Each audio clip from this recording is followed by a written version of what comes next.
ডিম আর পেঁয়াজ দিয়ে যে এরকম একটা অসাধারণ রেসিপি বানানো যায়, সেটা আপনারা পুরো ভিডিওটা না দেখলে কিন্তু বুঝতে পারবেন না। আর খেতে কিন্তু অসম্ভব সুন্দর হয়।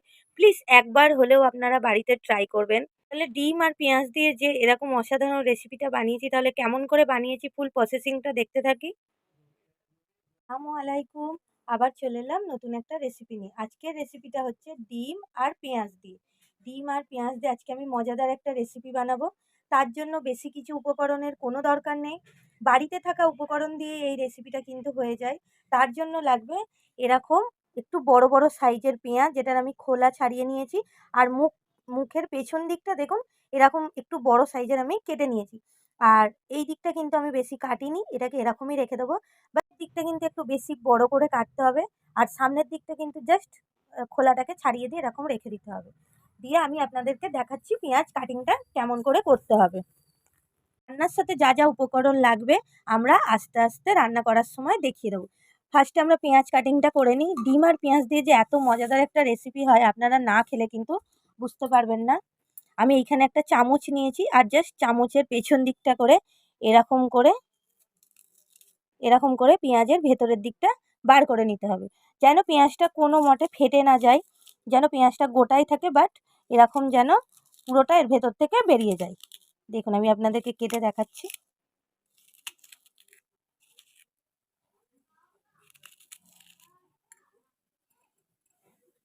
একটা পেঁয়াজ কিন্তু আমার কাটিং করা হয়ে গেছে। ভেতরটা আপনারা ভালো করে একটু দেখে নিন।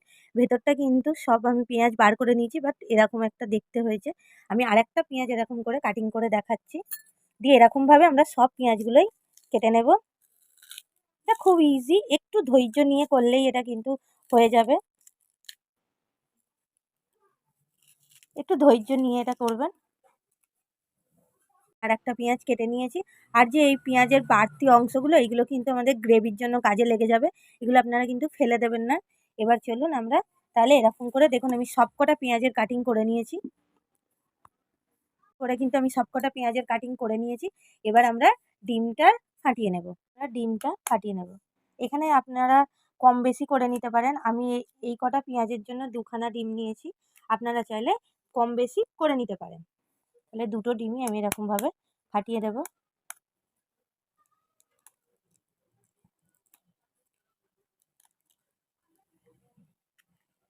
তাহলে আমার দুটো ডিমই ফাটানো হয়ে গেছে। এর মধ্যে কিছু মশলা দিয়ে দেবো। এখানে আছে লঙ্কার গুঁড়ো আর স্বাদ মতো লবণ, সবকটা এখানে একসাথে দিয়ে দেব। দিয়ে ডিমটাকে ভালো করে ফাটিয়ে নেব।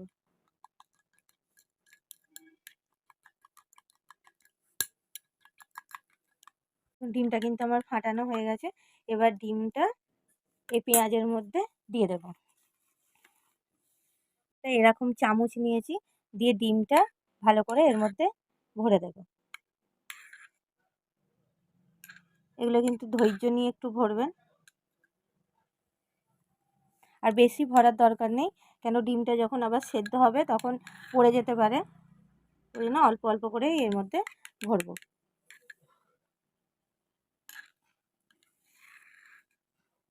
আমি কিন্তু সবকটা পেঁয়াজের মধ্যে ডিম ভরে নিয়েছি। আপনারাও এরকম করে একটু ফাঁক রেখে ডিমটা কিন্তু ভরে নেবেন। কিন্তু ডিমটা ভরবেন, কেন ডিমটা যখন কুক হবে বেরিয়ে যেতে পারে। চলুন এবার ডিমটাকে আমরা রান্না করে নিই। ফ্লেম অন করে দিয়েছি। এর মধ্যে একটা ননস্টিকের কড়াই বসিয়ে দিলাম, আর এর মধ্যে দিয়ে দেবো কিছুটা সাদা তেল। তেলটা কিন্তু গরম হয়ে গেছে।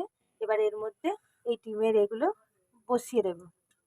এটা কিন্তু অল্প আঁচেই করতে হবে, যাতে ডিমটা পেঁয়াজের মধ্যে কুক হয়ে যায়। একটু হালকা হালকা করে সাইড করে বসাবো।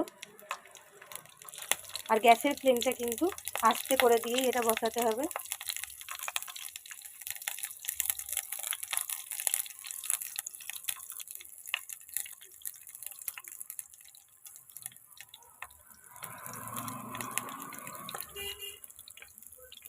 আমি কিন্তু এর মধ্যে সবকটাই বসিয়ে দিয়েছি। আপনাদের যদি কড়াইটা ছোট হয় তাহলে আপনারা দুবারে করতে পারেন, বাট আমি একবারে দিয়ে দিয়েছি। এবার এটাকে কভার করে দেব, আর দিয়ে লো ফ্লেমে এটাকে 5 মিনিট কুক হতে দেবো। এটা খুলে দেখি। এর মধ্যেখানে আমি কিন্তু 1-2-3 বার কভারটা খুলে দেখেছি। দেখুন কিন্তু ডিমগুলো পুরো পারফেক্টভাবে কুক হয়ে গেছে। দেখুন ডিম কিন্তু কুক হয়ে গেছে। এবার এইগুলোকে তুলে নেব।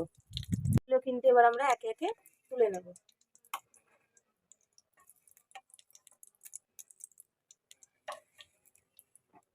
তাহলে আমরা সবকটা তুলে নিই। আর ওই একই কড়াইয়ের মধ্যে আর একটু সামান্য তেল দিয়ে দেব। দিয়ে ওই যে পেঁয়াজগুলো আমরা পেঁয়াজ থেকে বার করেছিলাম সেই কুচিয়ে পেঁয়াজগুলো এর মধ্যে দিয়ে দেবো গ্রেভির জন্য। এবার ভালো করে পেঁয়াজগুলো লাল লাল করে নেব। পেঁয়াজগুলো কিন্তু ভালো করে ভাজা ভাজা করে নিতে হবে। হালকা ভাজা ভাজা হয়ে গেছে, এবার এর মধ্যে দিয়ে দেবো টমেটো কুচি, দিয়ে পেঁয়াজের সাথে ভালো করে ভাজা ভাজা করে নেব। টমেটোটাকে আপনারা চেষ্টা করবেন একটু কুচি কুচি করে কাটার। আপনারা চাইলে এটা টমেটোটার পেস্টও বানাতে পারেন, বাট আমি এটা কুচি কুচি করে নিয়েছি। এবার ভালো করে টমেটোর সাথে পেঁয়াজটাকে ভাজা ভাজা করে নেব। আমি দিয়ে দেবো 3টে কাঁচা লঙ্কা, জাস্ট ফ্লেভারের জন্য। দিয়ে এই কাঁচা লঙ্কা পেঁয়াজ একসাথে ভাজা ভাজা করে নেব। এর মধ্যে একে একে দিয়ে দেবো মশলা, দিয়ে দেবো স্বাদ মতো লবণ, স্কিপ করে গেছি আমি এখানে ধনিয়া জিরা গুঁড়ো দিয়েছি। এবার দিয়ে দেব 1/2 টিস্পুন হলুদের গুঁড়ো, দিয়ে দেবো 1 টেবিল চামচ লঙ্কার গুঁড়ো, এবার দিয়ে দেবো 1 টেবিল চামচ আদা রসুনের পেস্ট। মশলাটাকেও ভালো করে ভাজা ভাজা করে নেব। এবার আমি এর মধ্যে দিয়ে দেবো কিছুটা মটরশুঁটি। আপনাদের হাতের কাছে মটরশুঁটিটা যদি থাকে তবে দেবেন, নাহলে আপনারা মটরশুঁটিটা স্কিপও করতে পারেন। এবার মশলার সাথে ভালো করে এটাকে কষিয়ে নেব। এর মধ্যে দিয়ে দেবো সামান্য জল, এর মধ্যে সামান্য জল দিয়ে মশলাটাকে ভালো করে কষিয়ে নেব। এবার ঢাকনাটা দিয়ে 5 মিনিট মশলাটা হতে দেব। খুলে দেখি মশলাটা কষানো হলো কিনা। দেখুন মশলা থেকে কিন্তু পারফেক্ট তেল ছেড়ে দিয়েছে। এই মশলাটাকে ভালো করে কষিয়ে নেব। মশলাটা কতটা ইয়ামি দেখতে লাগছে দেখুন। সে যদি এতটা দারুণ হয় তাহলে খেতে কতটা সুস্বাদু হবে তাহলে ভাবে। মশলা কিন্তু পারফেক্টভাবে কষানো হয়ে গেছে আর মশলা থেকেও তেল ছেড়ে দিয়েছে। জাস্ট একটুখানি নেড়ে ছেড়ে নেব।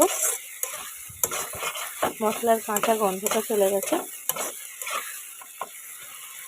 মশলা কিন্তু পারফেক্ট কষানো হয়ে গেছে। এবার এর মধ্যে গ্রেভির জন্য জল দিয়ে দেবো, জাস্ট সামান্য জল দেবো। দিয়ে গ্রেভিটা ফুটতে দেবো, বন্ধ করে 5 মিনিট পর ফিরে আসছি। এবার ঢাকনা খুলে দেখুন গ্রেভি কিন্তু ভালো করে ফুটে গেছে। এবার এই যে ডিম আর পেঁয়াজ দিয়ে আমি বানিয়ে রেখেছিলাম এগুলো এর মধ্যে একটা একটা করে বিছিয়ে দেবো।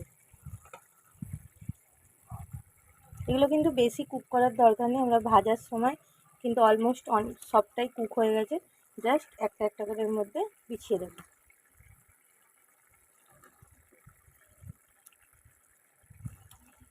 আর উপর থেকে আমরা ধনেপাতা কুচি দিয়ে দেবো।